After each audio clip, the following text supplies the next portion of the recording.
Is now starting. All attendees are in listen-only mode. Hello, everyone, and thank you so much for joining us today. This is James Horton from the National Guild for Community Arts Education. I am the Director of Learning and Leadership Development here, and I am joined by our presenter today and a wonderful friend, Hasan Davis, who is officially a hope dealer, and he is going to grace us with some of his wisdom and share some strategies, really building on his 2017 Conference for Community Arts Education keynote that talked about the art of justice and how do we work with young people and work with communities to do some of these restorative practices and working with young people and families. A couple housekeeping rules for today. All of your lines are muted. But if you do have a question or you wanna chime into the conversation, I want to encourage you all to use the chat. If you look at your tool panel over on the right-hand side of your screen, you'll see the chat box, and you just pull that out and start a conversation there. And then we'll stop intermittently throughout the presentation. We have about 90 minutes again to pose some of those questions to Hasan. And if we don't get to your question, don't worry. Hasan has provided his follow-up information, his contact information, so you can reach out to him directly. And as usual, the National Guild is here as well to serve as a resource to you in continuing to do this work. So without further ado, all of you who have joined the call, again, thank you. I would like to introduce Hasan Davis. Hasan, All right. turn things Thank over you, to you. James. Good afternoon, everybody, and welcome to the Hope Dealers Hangout. I'm excited to be with you this afternoon for this webinar. As James said, the conversation that we had or started at the annual conference this year was an exciting one for me, and so we hit the idea that maybe we could follow up and fill in some of the blanks. So today I'm going to talk to you about some of the strategies that I use, and more importantly, I learned them as the strategies that adults who were meaningful, impactful folks in my life used to help me transition from Hasan Davis, juvenile delinquent, struggling with learning disabilities and home insecurity and lots of challenges, to not just a surviving but a thriving young person and adult. And many of the strategies I've gathered from those heroes and heroines who helped me transform my life, and would like to share those with you all. And again, follow-up conversation is always welcome. So I'm going to jump right into it. The first thing I want to show you is, we'll take some of you back to the conference. It is a diagram developed by a woman named Dana Swayze in Minnesota at the Department of Juvenile Justice. And I think it's important to ground ourselves in having an understanding of youth developmental stages as we start talking about how we engage primarily young people, but also adults in transformative experiences. If you look at this chart, what Ms. Swayze did was take the major theories of development, having Hearst, Kohlberg, Piaget, all those folks that we've studied in psychology class, and she laid them over what I call the 24-hour, 24-year life cycle or clock. Looking at this like a 24-hour clock, you can see that each quadrant has very specific developmental milestones that impact or create transition for young people to their next developmental stage. And whenever a young person experiences in each of these stages trauma, drama, or pain of significant levels, something pretty interesting happens. Well, maybe it's just sad, but the clock stops. That means every traumatic experience, every adverse childhood experience may create a stoppage as that young person seeks supports and services, or the family gets re-engaged, whether it's homelessness or an incarcerated parent or drugs or abuse. All those things build up. And so as hope dealers, what we see across all the child serving systems are these moments when young people find themselves caught in crisis, and the work that we do to re-engage them is the work of restarting the clock. But tragically, what happens as we move through it is many young people have quite a few stoppages, and over time those build up, first seconds, then minutes, and then sometimes hours of delays. Now again, if you think about the 24-hour life clock, the adolescent brain research in the neuroscience right now tells us that the adolescent brain develops over the first 24 or 25 years of life. And so if we again take the same quadrant and look at developmental milestones, we can see that as that adolescent brain is developing, why we lose time in those moments of tragedy and trauma. And so the work that we do very often, I think, is recovering young folks and putting them in a place where they can trust again, they can build self-esteem, and then move forward with purpose, and hopefully make up time and put them back on track with their peer group. So I just want you all to have this image, because it's really important to understand, to me, kind of the background or the grounding of it. Now, how do we get to engaging young people?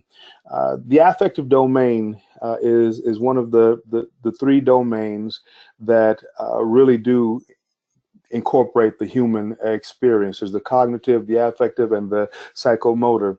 The cognitive domain is the thing that we talk about most often, developing young people's intellectual capacity to understand and digest data and information.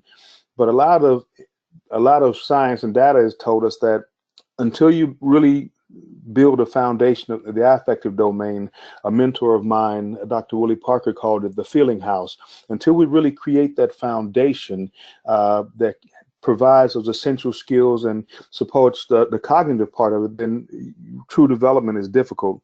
And the reason that's important is because I think the conversation here recently about social emotional learning has been a great national conversation. But when we think about the milestones of social emotional learning and the product in young people and in young adults that we see, the outcomes that we want are the ability to have self-awareness and awareness of others, mood management, self-motivation, empathy, relationship management. What I have found, and what I think is very interesting, is when we go a little deeper, we recognize that this whole social emotional model and the outcome that it seeks, really building the feeling house, the affective domain, is really centered in the creative and artistic experience. And so the data tells us that when we have meaningful artistic and creative experiences, create the power to mitigate stoppages of the clock, again, going back to the clock analogy, and to restart it. And sometimes that's very often, but the arts give us the opportunity to connect youth with positive pro-social engagement, and it really does start and continue the transformation and development that allows young folks then to reach higher into cognitive engagement and really become whole people and successful in their experience, not just in school, but in community and the larger community itself. So these are some of the things that the art allows to happen that really play back to our social emotional learning, and more importantly, back to our developmental milestones and the markers. These are the things that the arts clearly do on a regular basis, whether it's absolute direct creative engagement or using the art to teach other things, really providing young people multiple ways of experiencing themselves and the world around them. A couple of slides that I did show before, but I just want to put some data behind this idea of how important art is. We know that art is, unfortunately, the first thing cut from many curricula in educational environments, and the data also tells us that the art is those are part of that process that really allow young folk to be successful. So as we have the conversation about how we continue the big talk of the importance of art across our communities, we have to start using data more. We have to start going to the folks making decisions and showing them that there is an absolute correlation between investments in the art and young people matriculating into successful college and community life. And so it's important to keep that in mind. We're here to talk about hope, and so I want to share my idea of what hope is. Many of us recognize this, the work that we do every day, investing in young people, in community, in the possibility of creative outcomes with no guarantee. And I think that hope really is that part where we pay forward in anticipation of a transformation, but there's no guarantee of it, and we continue to do it because there's always the possibility. Hope is that future lying idea of what could happen tomorrow because of what we do today. So that is going to be the real grounding point of the rest of our conversation. Today I want to share notes from the Hope Dealer's Handbook. These are the strategies that I have been using personally, but I have recognized that have deeply impacted my life and transition for a long time. And there are a couple of specific hope dealers. My mother, Alice Lovelace, who's an amazing arts educator and artist herself, known around the world, but known in my head and heart as Mama, and the one who really moved me forward. And Dr. Rain Wilson, one of the administrators at the alternative school that I attended for 5 years, who really helped me understand that there was intrinsic value in who I was, not based on my past experience or my ability to engage the world like anyone else. So these are going to be the 5 pieces we're going to talk about. Resisting the madness, carrying faith and hope, allowing time, forgiving failure, and deserving victory. And those are kind of the 5 pillars of the conversation I have around hope dealing. Now, we all know the traditional definition of insanity, as Albert Einstein put it, and I call it the madness principle. It says, if you keep doing what you've always done, you keep getting what you've always gotten. That is one of the most frustrating parts of the conversation of how we create transformative communities. Someone will always tell you, this is how we've always done it. I ran the Department of Juvenile Justice for the state of Kentucky for 6 years as deputy commissioner and then commissioner of agency. And I can count, or I couldn't count on 2 hands, how many times people said things like, that's not how we do it here. We've done this for 20 years, and why isn't it good enough? But if you keep getting the same outcome, the idea of continuing to do the same thing is ridiculous, but we do it. But John Maxwell put it even more clearly. If you keep doing what you've always done, your competition gets better and you get worse results. And the competition that we have, especially when it comes to young folks in crisis or facing challenges, is gangs, drug use, which is we know is on the rise, teen parenting, failure and drop out of school. These are kind of all the side effects of us not engaging deeply, because here's the truth. All the other systems that we know are terrible choices for our young folks, they innovate, they get more creative. I've experienced gang culture that is so nurturing and so engaging for young people that there's not a question that this is a much safer place and a much more loving place. And that should not ever be the case. And so for us to create and build those spaces where young people feel safe, secure, nurtured, and empowered, we have to do some things different sometimes. We have to be willing to try some new things. And one of the things I talk about very often is the best available data. Whenever we talk about changing systems and doing something different, people want to study it. People want to talk about it. There have been studies for the last 30 years or more about young people and their development, about the impact and the use of art as a transformative tool, about racial disparities in the justice system. All these things are those issues that people want to debate because they don't want to act on. They don't want to provide real impact on. But the truth is, sometimes all we have is the data. One of the comments that I regularly received from legislators as I was fighting for new laws in Kentucky around serving young people in crisis was the old "you can make data say anything" excuse. And I'm sure all of us have heard that every time we bring a set of data that says, you know, this work is important, so please support it, someone will chime up and say, well, you can make data say whatever you want it to say. I had a senator say that to me once, and I said, well, sir, I really wish that were the case. But if it is what you believe, how about we reconvene tomorrow and you come back in here with a set of data that says our children are doing well, that creative engagement, you know, without lack of creative engagement doesn't change their ability to transform and to transition into successful adults. If you can bring that data to me, make this data say that, then I will not return here and have any more conversation. And so we have to really push back on that question. And it may be that the data is not complete.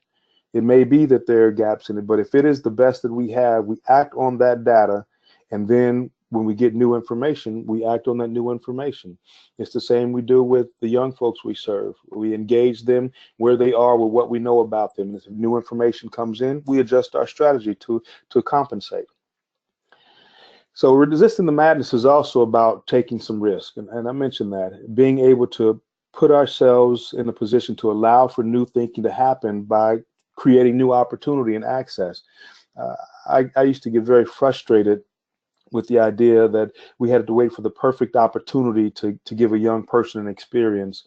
And there would be lots of folks when I was doing my residencies in facilities or with high risk populations where someone would say something great like, you know, if they could just act right, then we would let them do some of this fun stuff.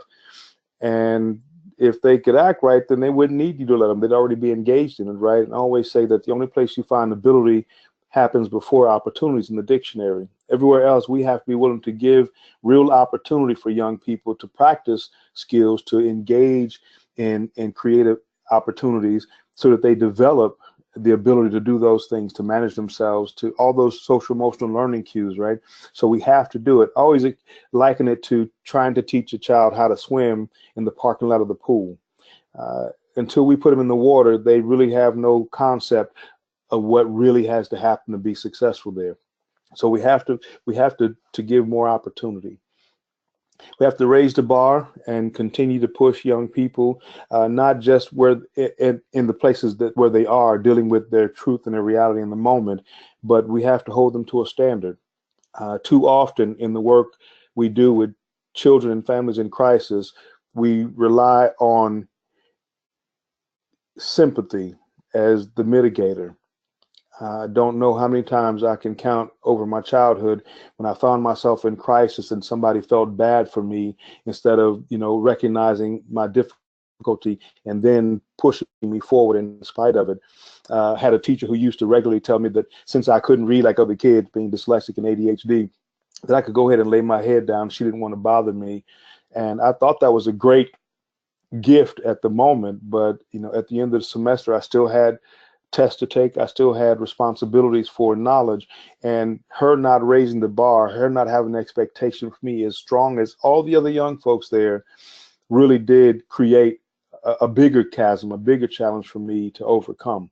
And so when we're doing this work, it's important for us to not just, you know, feel bad or to not feel bad, but to empathize, to understand people come from difficult times and there may be difficult situations, temporary or long term.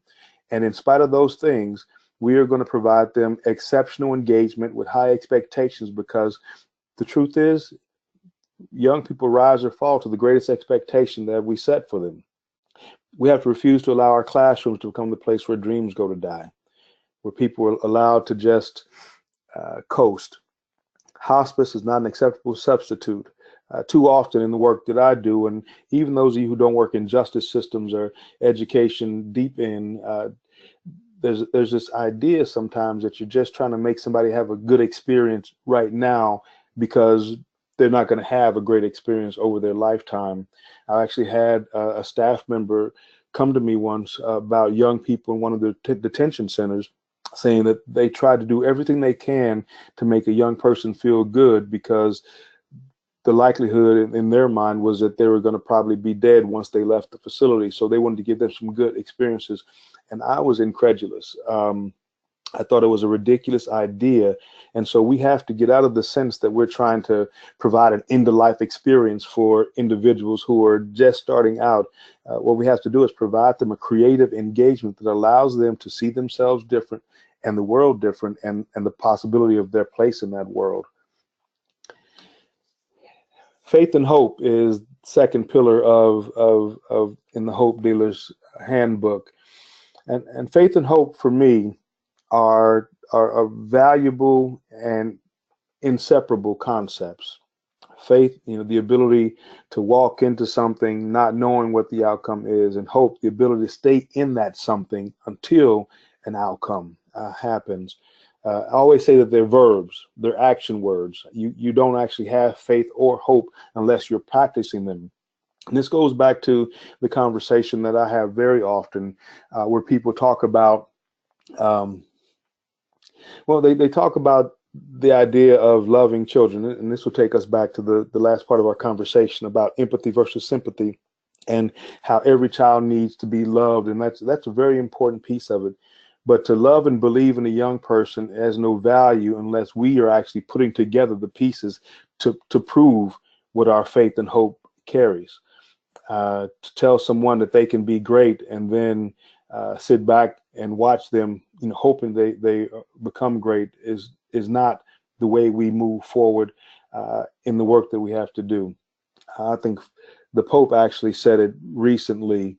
He said, yes, we pray for the people and then we feed them, right? There's an initiative that comes out of faith, but then the action actually supports that. And so in the work that we do, the idea that we believe that every child can be greater, the idea that we believe that creative engagement can transform lives is only true, only viable if then we go about creating the programs and creating the opportunity to make this our truth, right? And so faith is a very important piece, belief in the unseen, but it's based on the action that we do to confirm our faith. And hope, again, is that reliance on future possibility, a reliance on what could happen tomorrow because of what I do today. And there are no guarantees. I think that's what frustrates people so often about this, and they want to chalk it up to some some flaky whatever. I'm not going to characterize it, but a lot of it is that there are people who can't believe that we stay invested so deeply, and so long with folks that sometimes they don't think deserve our investment. And I think a part of it is if we don't have the ability to see every person we serve with the capacity to be greater, then we are actually going to fail in our attempt to make them greater, because our brain, our whole that DNA is centered around being right. And so we will correct the reality to fit our own opinion over time. I want to introduce you to my mama, Alice Lovelace, and I know that she looks like my girlfriend, like she's 5 years younger than me, but that's my mama. And she was my first hope dealer. She was the one who picked me up from the police station at 11 years old, and instead of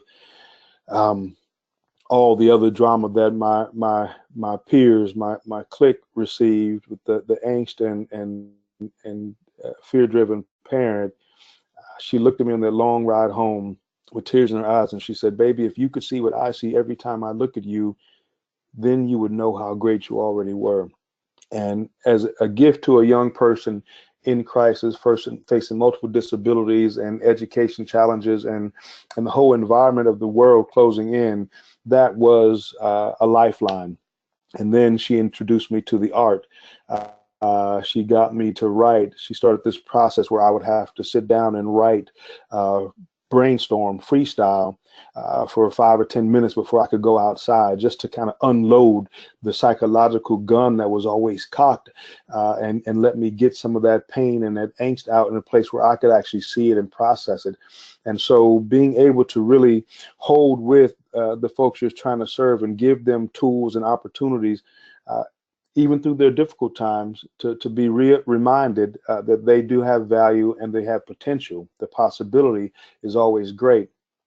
And hope, that other piece, nurtures strength to keep reaching for what others are sure we could never touch. The day that I was robed as a representative of the International Law Fraternity, Delta Theta Phi, as a law graduate, was an amazing day of transition for me. And it was a moment where I actually got to see that person my mother was talking to at 11 years old and all the potential in the world, but the present being absolutely bleak, and understanding that hope and holding out was really a powerful gift that allowed me to eventually transform and move forward creatively, intellectually, and socially in ways that have now allowed me to impact my world in some amazing ways. This is the slide I want to share with you, just because sometimes hope is just a reminder. When you have people who see you and believe in you unconditionally and have the ability to express that to you over time, it allows for unique transformation. I was expelled from college twice, and the second time I was expelled, it was a very difficult experience, dealing with my disability, dealing with a number of factors that were within my control and some completely out of my control. But at that moment, as the professor sat me down and explained to me in painstaking detail his process for actually failing me in the class to ensure that I would be expelled from school again, I came to a realization that perhaps I had been fooling myself, and all the people who had believed in me all these years were just wasting their time. I kind of defaulted back to that despair and that hopelessness. And I walked across the campus to my mailbox, and this bandana wrapped in plastic with marker writing on the outside was what I found in my mailbox. It was a bandana, and outside of it, it read, "Inevitable victory for Hasan with love, Mom." I still have this bandana wrapped in the plastic, and it was a lifeline. It was just a reminder that I still had the ability to choose to be my greater self. And there are always going to be folks who try to remind you who you have been. And we have to find the courage to keep seeing ourselves moving forward, even if it's in small steps. And so it gave me the courage to leave and do other work, but then to return to that school a third time and get admission back into Berea College. And I graduated Berea College as president of the student body, homecoming king. I had to lead in the school play. It was kind of, a Sunday afternoon television show, but it was all predicated on the ability of folks to see me not in my present, but in my possible, and continue to feed my possible until it became my truth. The idea of being a hope dealer is a choice. I was in a cab coming from a conference just last week, and I got into the cab with my wife, headed to the airport, and I said good evening to the guy, and it's a beautiful night out, and he said, well, it's going to rain later. I said, well, so, and every time I tried to add just a little bit of possibility, he had this reason why better wasn't possible. And he was just the epitome of, reality checkers, agents of reality, those people who just want to tell you what it is right now. And in order to be a hope dealer, in order to really, engage and draw folk to their greater self instead of just sitting with them in their worst possible moment, we have to continue to choose to be hope dealers, right? It is not an automatic thing, and it's much easier to default to cynicism, to pain, to trying to cut other people down, because there's a lot of weight behind that, and we have a lot of experience in society around that. But I think to choose to be a hope dealer, it really is an intellectual exercise, and it's a choice. And if we choose, and really choose this thing, being a hope dealer, we actually have to have hope, because we can't give what we don't possess. I'm amazed at the number of times I've done teacher training or done staff training for social workers, and they tell me things like, it's not like these kids are ever going to be anybody, so why are we wasting all this energy? I actually was doing a residency with a group of young people who were incarcerated or otherwise facing big challenges. And we were doing some creative engagement exercises, some improv, and some writing. And the teacher came to me that in the class after we'd finished one day, and she was like, this is the most amazing, experience. These kids are engaged and talking these big ideas in ways that I've never experienced in all the years I've been working here. But do you think it's fair? She said, and that kind of caught me off guard. And I said, what do you mean? She says, do you think it's fair to give them all of this false hope? These kids aren't ever going to be anything. Most of them are probably going to end up in dead or in jail. So do you think it's fair to give them false hope? And that really set me on my heels. It took me a while to process that. And at first, the fear that I was given false hope was a pretty powerful one. And then kind of the anger at the idea that a person whose job every day was to engage with young people authentically couldn't possibly be convincing them that she had their interest in mind. And so I went home, actually, and I got my dictionary out, and I started looking, and I found the definition of hope that I shared with you all: a reliance on future possibility. And then I looked up false, a lie, an untruth and unable to be true. And I thought that that's a terrible thing to do, to give young people, to tell them a lie about their future possibility. Luckily, before I sank into my own depression, I remembered my philosophy class in college. And I remember the idea of breaking down statements and analyzing them in a way that you could see that hope in and of itself, a reliance on future possibility, is what I call a future lying statement. It is a statement that actually cannot be realized in the present. It is only what could happen next. And as a future lying statement, it cannot be proven true or false, only present or absent. And so here's the thing that's really hard for us to get our head around sometimes. There is actually no such thing as false hope. Either there is hope and we're creating the opportunity for that hope to thrive, or there's an absence of hope. And if there's an absence of hope, we have seen what the outcome usually is. That is taken out on the larger community as a whole. But don't find yourself contorted and confused by the idea that when you breathe life and possibility into folks who are facing challenge, somehow you are lying to them about what could happen. Now, again, there has to be that support and that commitment once you have to start the conversation, that you are going to be there to help provide them the tools, create the opportunity, draw them toward their ability to be greater, to do more.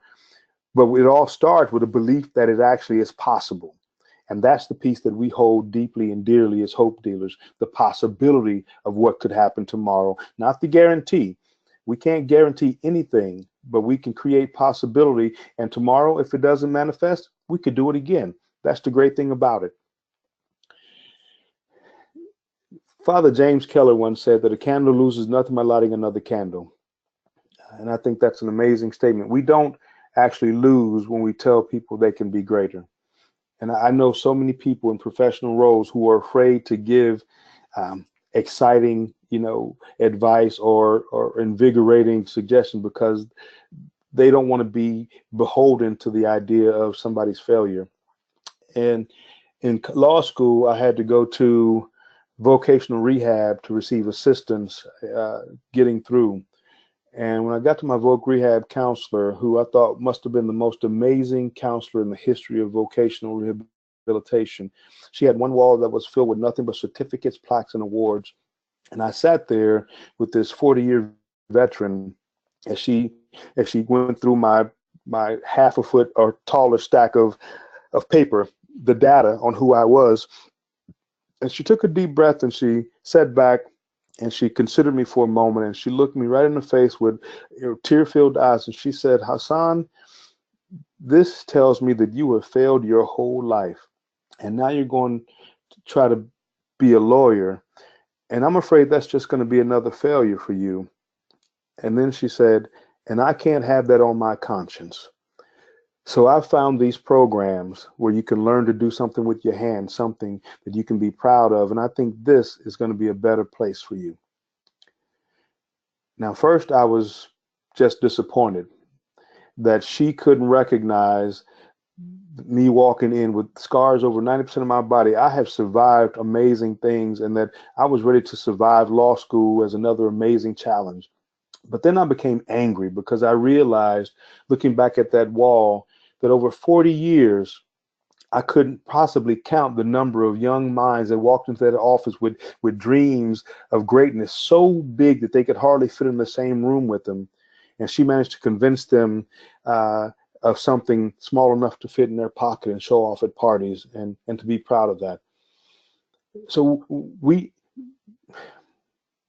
my concern too often is that we don't give people our best, create the best possibility for them because we're afraid it reflects bad on us. And I think actually it's the opposite. When we don't meet someone at their excitement point about the possibility and want to ride with them a little bit, then that is a terrible reflection on us in the roles that we have chosen to be in, again, as a choice to be here. And so I would like to just caution you that it doesn't take anything, but as soon as you are willing to believe in the possibility, it multiplies the light and divides the darkness. It creates more possibility. And so we have to hold on to that as we move with young people. Number three, allow time. Now, this is always an interesting conversation, and I'm not going to spend a lot of time on time because it makes sense. But now that we have instant messaging and super chat 105, it's hard to just wait and be patient for outcomes. And in the work that we do with communities that are often challenged and facing lots of difficulties, time is our best friend. It is a thing that allows us to slowly engage and to seed and to create possibility. So don't underestimate the fact that it's going to take time for us to really make something happen. Uh, so here's the question. It's the question that I've received from people all over the world at one time or another when we talk about the important work of dealing with folks who are often in crisis, facing trauma, dealing with drama. When can I finally give up without feeling guilty about it, without me being the bad person? And the first time I received this from a youth worker, I appreciated her honesty, and I said, well, thank you, because we all have that moment where we wish we could just give up, and we don't think we're being effective or useful. And so I told her, I said, well, maybe it's okay to give up on these folks when you think it would be okay for someone to give up on you if you were in their shoes. And she looked at me with this wry smile, says, oh, you don't know, I was terrible as a kid. They should have gave up. I was like, okay, that's not the example. So then I said, how about this? Maybe it's okay to give up on them when you think it would be acceptable for someone else serving your child in this circumstance to give up. And I thought I had a pretty good, she said, oh, you don't know my kids. Okay, well, that's not it either. I said, okay, I finally figured it out. I said, working as a champion for our young folks is like wrestling an 800-pound alligator. I said, and she was like, what? I said, when you wrestle an 800-pound alligator, you don't give up when you get tired. You only give up when the gator get tired. And the gator don't get tired. So what I'm saying is we have to dig a little deeper. Sometimes we have to tap out and have somebody back us up.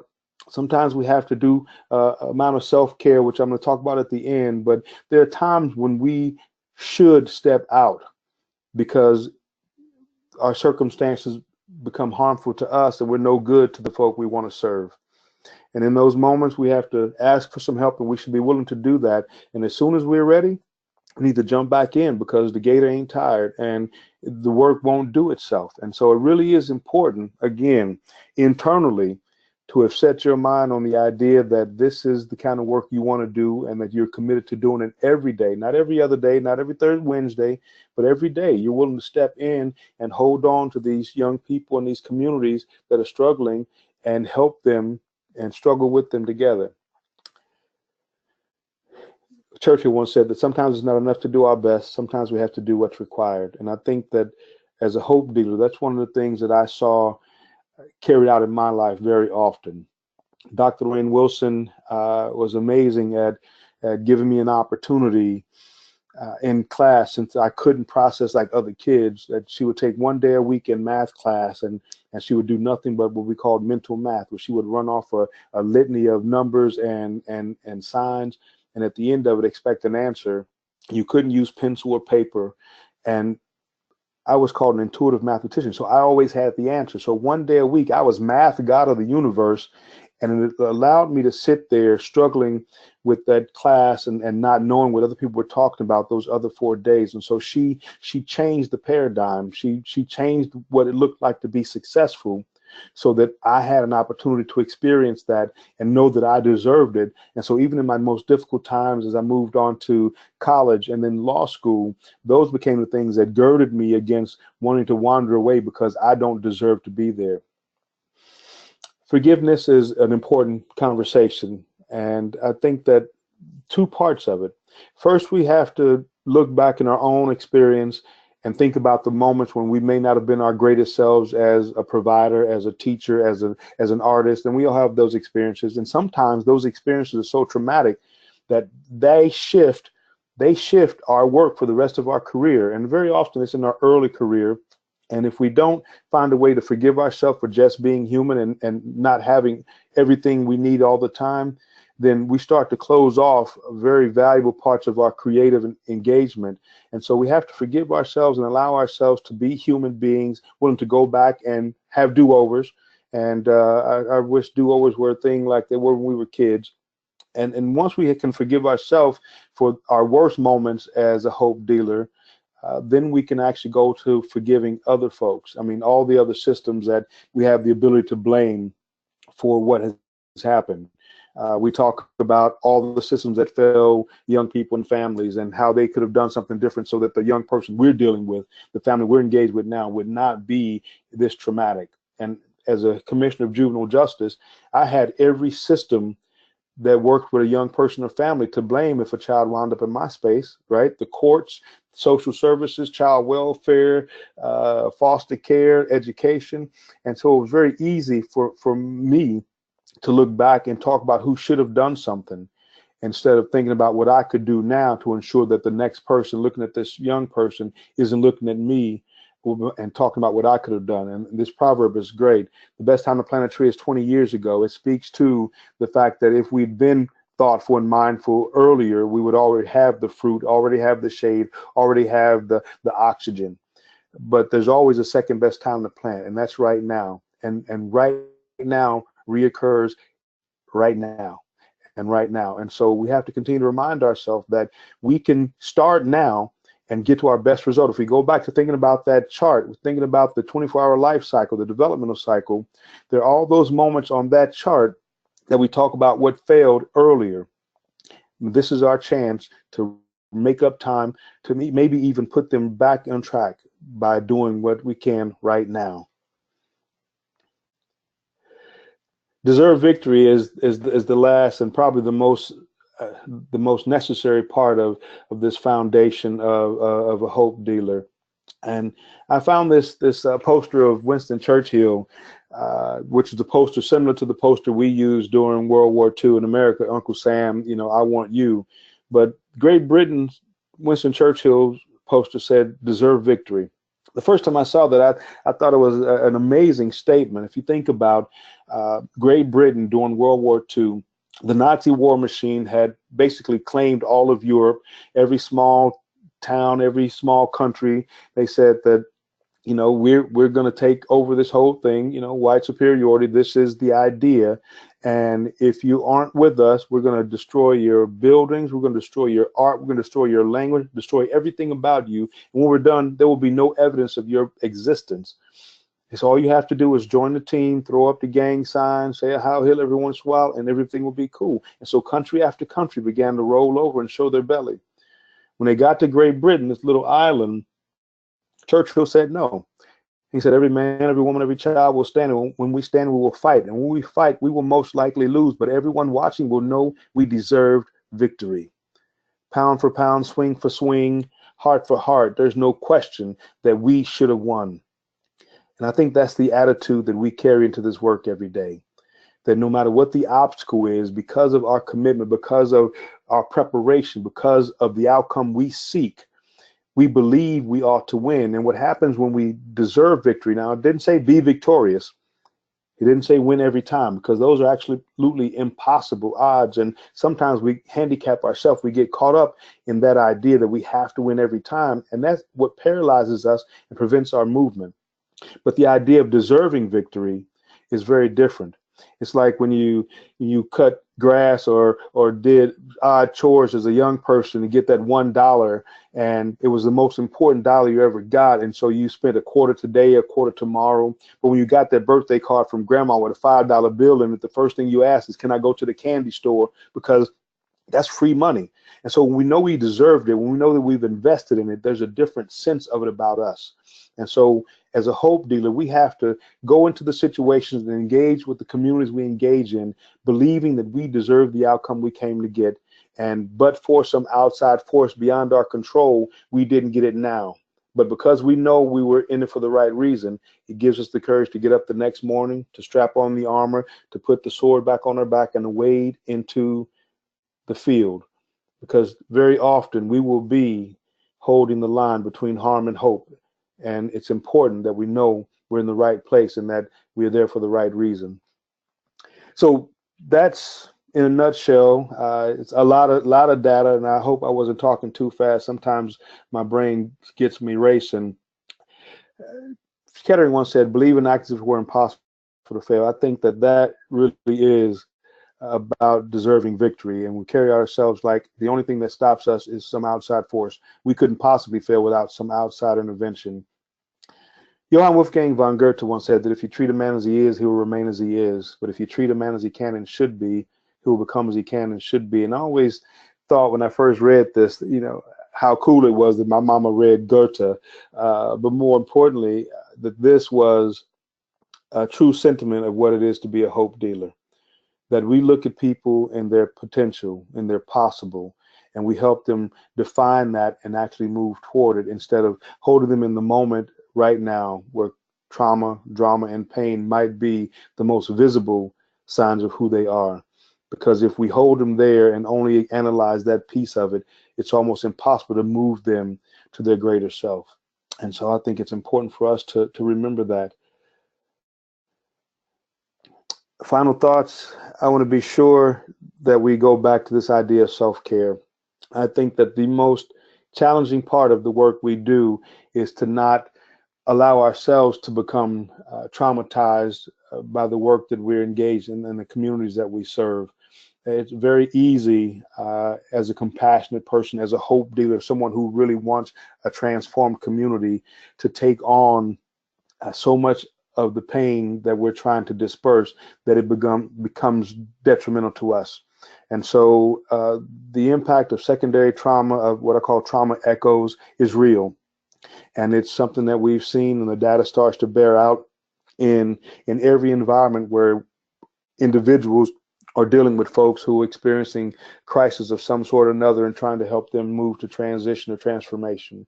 And so it's important that as you do this important work, you also have a release of your own creative outlet, an opportunity to go and see communities and experience communities that are thriving and doing well. So we continue to have examples of what you're trying to create with communities you serve, a chance to serve and do some things where you actually see immediate success. Because what we do very often is building long-term strategies for success, and so we don't see those incremental moves. And so sometimes you have to go and experience some of that success so that you realize and recognize that there's still transformation going on, and that you're a part of it, and you don't get so frustrated and traumatized that you wander away. I think it is the thing that I've seen youth workers and child serving folks who do great work too often lose their emphasis in the work to walk away and become something else because they're so fed, they're so full of the pain of others and didn't have an appropriate release valve. So we have to do that for each other, and we have to do that for ourselves. Find those things that allow us to decompress and to release that, so that we're not storing up people's pain, we're actually distributing and dispersing it. And I think those are very different things. I think that we're at the end of my conversation, and now I want to take some questions and have a conversation with you all. Awesome. Thank you so much, Hasan. And we have the questions trickling in. If you have not done so already, please use the chat box and type in your question, and we'll get those to Hasan pretty much immediately. But let's start with what we have right now, Hasan. I have one come in already. What is the best way to speak with young children, elementary school age, when in a class of 27 others? This person went on to say, I have the heart for all children, and sometimes they've noticed that the child is just so angry, they want to talk back and act out. And what has worked for her is when she's met with the children one-on-one in smaller groups or during recess or prep period. Do you have any other strategies of how to best work with young people, extremely young people, elementary school age, when their behavior suggests that they kind of want to be left alone? Yeah, that's a great question. And I think that individual engagement is always a great way to go. One of the things that I have tried and been successful at is actually drawing those young folks in as my helpers, or sometimes even saying, you seem like you know some of this stuff. How about you and I lead this next thing together? Can I, and having a chance for engagement to be more than just the kid making trouble is exciting sometimes. I know that when I was young and I was that kid, very often I was the one who got a chance to do something. I was like, I didn't volunteer to do something, but and it was couched in terms of, can you help me? And so going to a young person who is being challenged themselves and giving them a chance to be part of the solution, to be part of the answer for somebody else, is a very powerful tool.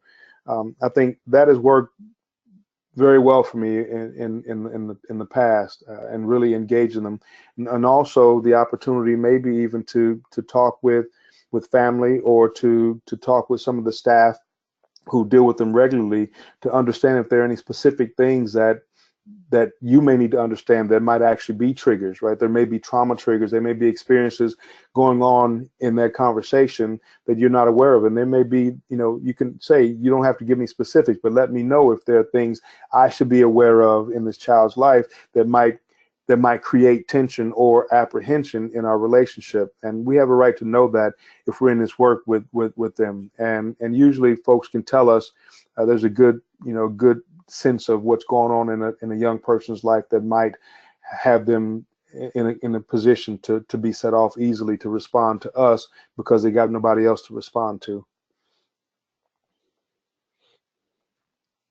That was great. Thank you so much, Hassan. Another question came in. What strategies have you implemented to affect the current injustices in our political system as it relates to people of color? And how can we, people of color, unite to have a more significant voice in this system beyond voting? Wow. Well, I think that strategies are wide ranging. Some of the things that I've been engaged with recently, even as I was transitioning out of leading a system where I felt very in an interesting position to be in charge of a system that traditionally, historically, has consumed African Americans, the justice system, and then inside of it trying to change that system. I spent a lot of my time in the system rewriting legislation, rewriting policy, changing the way we engage young people so that there's more balance. Outside of that, as an advocate, I try to spend my time, one, pushing information and data out to the public in a way so people continue to know that what's going on and how they can be a part of the solution. And in my own advocacy, my own work as an artist, I do a lot of work in my performing.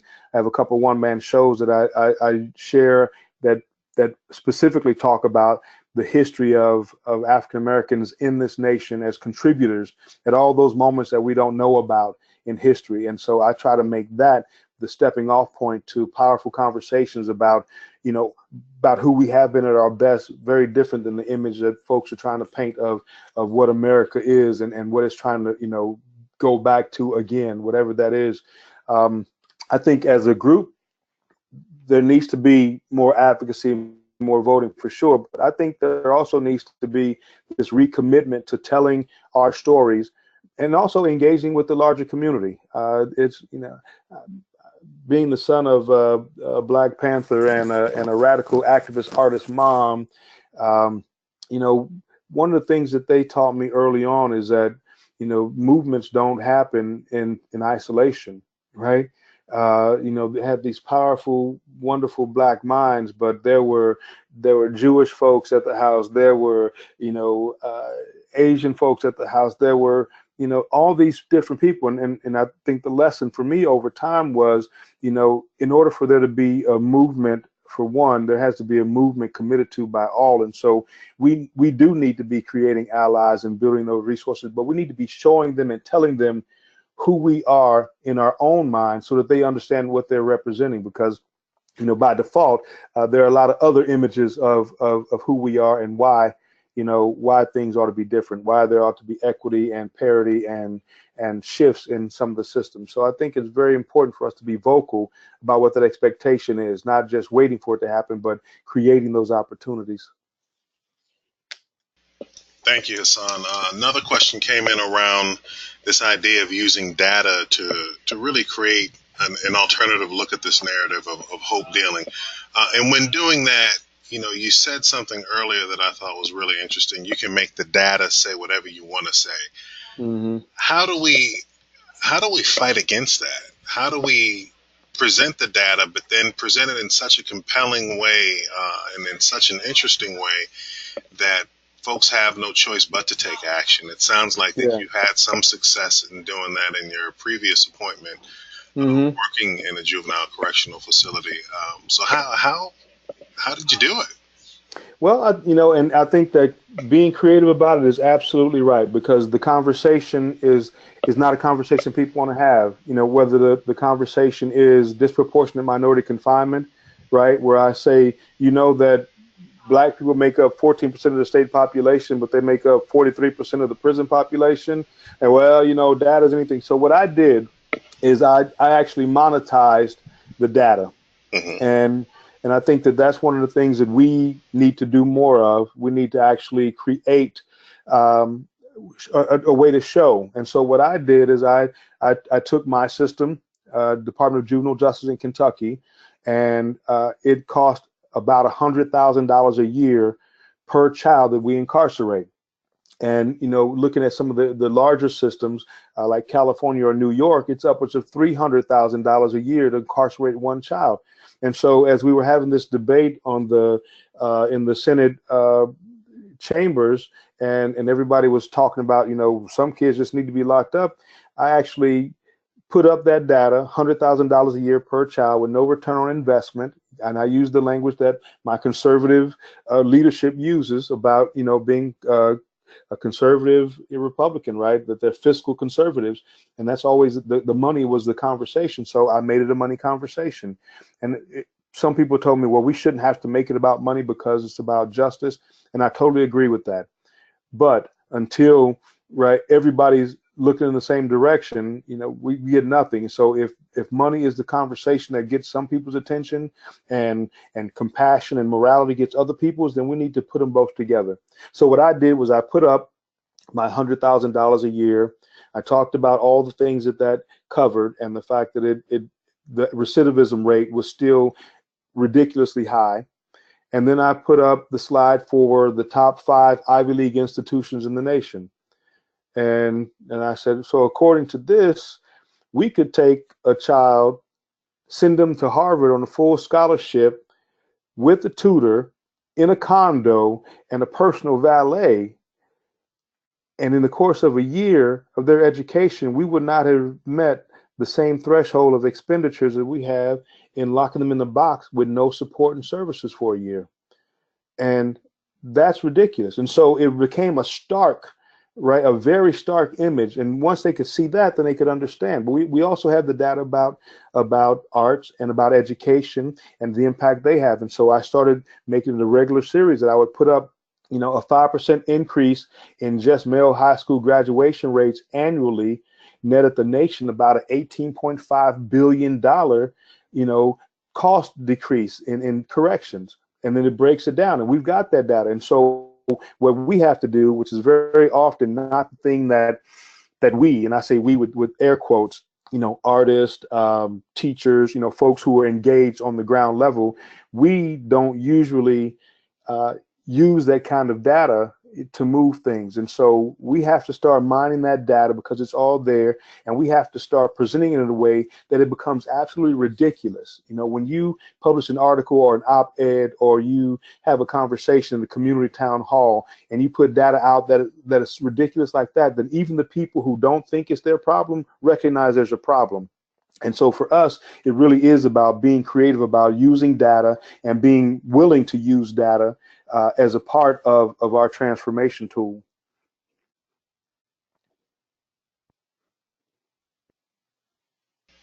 Thank you so much, Hasan.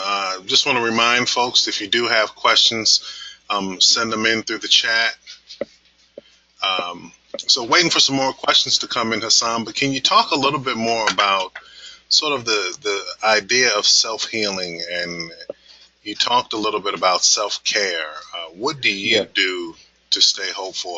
I think especially in times like now, to be able to be a hope dealer, you got to get fuel from somewhere, right? That's exactly right. And for me, what I'm really doing is getting back to my own art.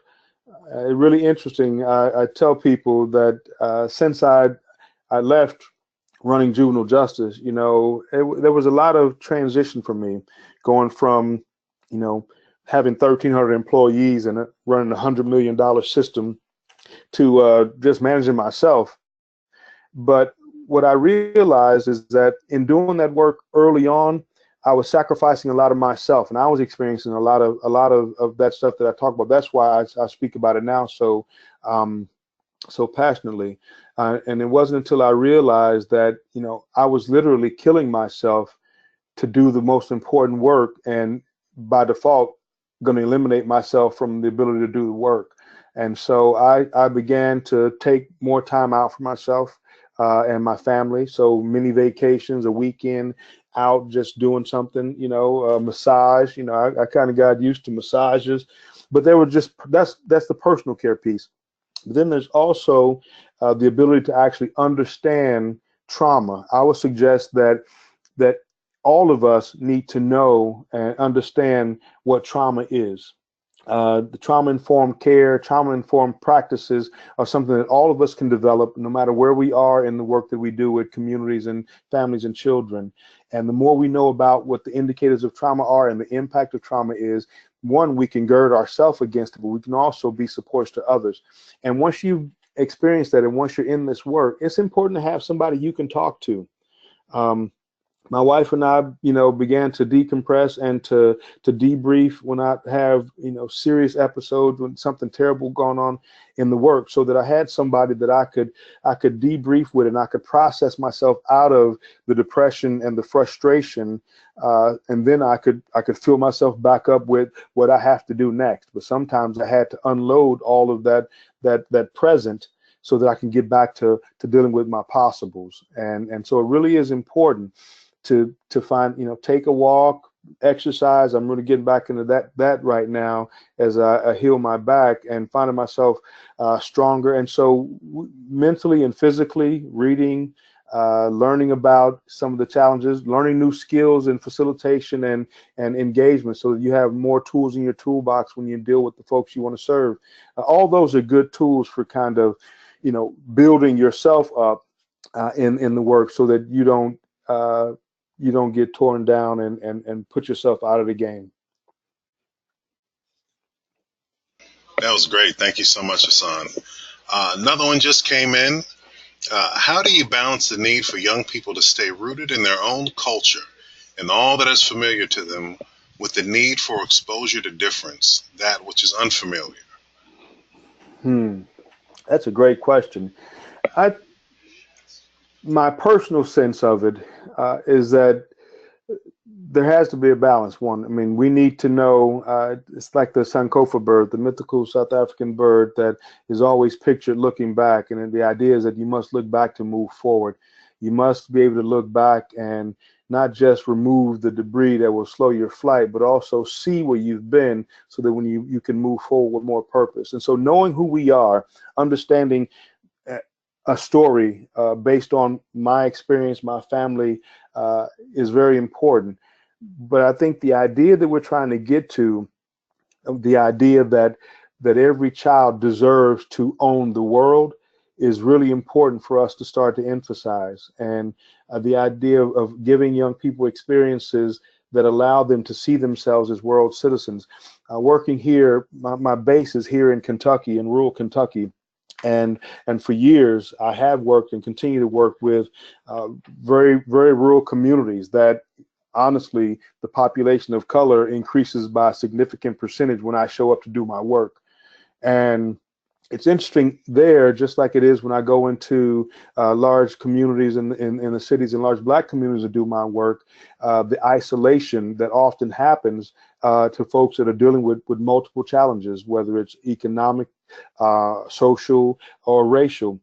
And one of the things that I notice is when we take those young folks and we take them places that they don't normally go, or expose them to theater, expose them to the art museum, have someone come in and talk to them about things that don't seem to be their kind of thing, it really does open them up to possibility.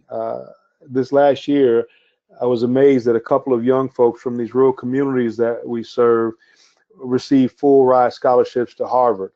because they had a chance, even from, this place that, was relatively isolated, to see and to be exposed to the larger world. And I think we have a responsibility. I'm trying to convince my wife and the folks, and largely in the work, that we should get every child a passport, because just psychologically it means something. And so things like that start to imprint on them that they're citizens of a larger world. And then we continue to remind them through examples of our own greatness, our own story of being greater in spite of the larger picture that's been drawn of who we are, because that foundation really allows us to step into the world. But I think it's a both and. Be strong here and know who you are and where you're rooted, but absolutely be willing to let those branches reach as far as they can. That was great. Thank you so much, Hasan. And I think this question that just came in sort of piggybacks on top of that one. I'm a white person who does this work in a community of color. And how do I authentically connect with the students that I'm serving? I have a deep passion for the work, and most of my students know that I care, but my background is not theirs, and I do not live in the neighborhood that I work in. That's a great question. The advice that I've given, of course, there's 50 million different, ideas of what to do. My thought initially is, one, own that and be authentic. One of the most powerful things that we can do to young people we serve is tell them the truth.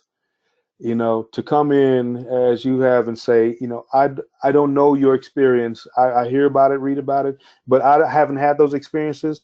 But I'm here because I still want to help. And then, the question is, will you allow me to help? One of the things that I do when I do long-term engagements is we establish ground rules, rules of engagement. And one of the things that I always say first is, there's absolutely no way for me to be successful here without your permission, because this is your space, your environment, and you absolutely deserve to be in control. So what I'm asking you to do is give me permission to be here and help you become the person you dream of being, not the person I want you to be or think you ought to be. And so when we have the ability to step down from the one-up relationship, a friend of mine, Christian Moore, really uses that concept as a mental health clinician. He grew up a lot like me, dealing with multiple disabilities and displacements. But in his work as a counselor, he realized that there was always this concept of power differential because of his authority. And so what he started doing is something very simple. He started sitting in the little school chair whenever he had a counseling session, and he left his big, leather swivel chair open as the only other chair. And so it forced young people to take that power position. And so visually, think about it, allowing them this power position where they're actually in control, because this is about them. And so the same way that he did that, I think we can do that authentically. Acknowledge and own who you are and where you come from, and that you still want to be part of the solution, and then ask permission to help be a part of that solution, and to be human, right? To sometimes not know, and to be willing to ask questions, and to be committed to being there to help them find their outcome, their greater self, right? I think that's the best thing we can do. And the thing that I've learned is that sometimes that works, and sometimes it doesn't. And again, just like the rest of the conversation we've had, we can't make outcomes. We can only create possibility for outcomes. And so as long as we're okay with that and willing to go in honest with it, then most times we're going to be all right. And we're going to get to do the work that we came to do, because people will be able to see that we're there and committed. Thank you so much, Hasan. Any other questions from folks out there today? Hasan, do you have any final thoughts for us? Anything you'd like to share? Final thoughts. I think that yes. So this is exciting for me. The work that I have a chance to do, that I have the privilege of doing now, is the most important work that I've ever done, and it spans a lot of things. Those of you out there who are engaged in this work, a part of it is that we have to hold on right now. And I don't care who you voted for or but where you come from. But culturally, as a nation, we're seeing a lot of upheaval and transformation, and there's a lot of fear. And I think that the best thing, the most powerful thing that we as hope dealers can do is resist the urge to walk away with our toys.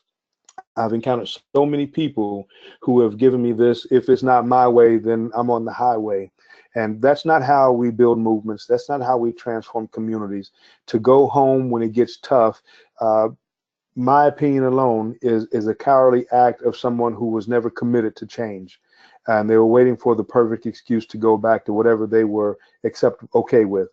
And so for me, I want to really encourage you that this is the moment we need hope dealers more than any other moment in our recent history.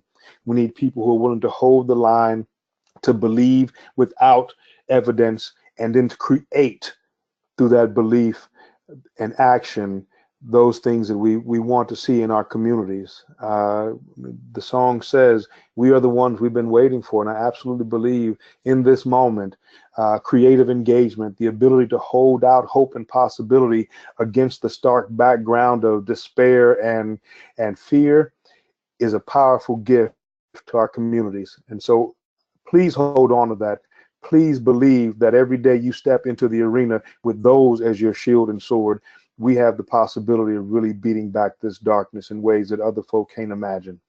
And so I want to thank you all for being in this work, being courageous about knowing this work, and for being hope dealers. Amen. Thank you so much, Hasan. And then on that note, I think that dealing hope is always an investment in yourself, and it starts with you.